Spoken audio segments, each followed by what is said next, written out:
গ্রামে এসে আজকে আমি ২য় বার আম মাখা খাবো। তো ২য় বার আম মাখা খেলেও আমি কিন্তু একবারও মাখাইনি। মাখিয়েছে বরাবর আমার বোন। তো এখানে বাচ্চারা সবাই আম ছিলে, ছিলে এভাবে ছুরি দিয়ে খাচ্ছে। একটা সময় যখন এদের মতো ছোট ছিলাম তখন আমিও গাছে উঠে আম পেড়ে এরকম ছিলে, ছিলে খাতাম। যদিও এই আমগুলো আমি নিজেই পেড়েছি বাট ছোলাছুলির দায়িত্ব ওকে দিয়েছি। তো ও এখানে ছুলে-টুলে ধুয়ে রেডি করে নিয়েছে। আর এখানে এভাবে কুচি, কুচি করে নিচ্ছে।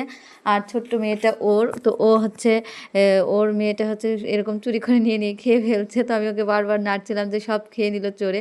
তো যাই হোক পরে মনে হচ্ছিল একটু শর্ট পড়তে পারে।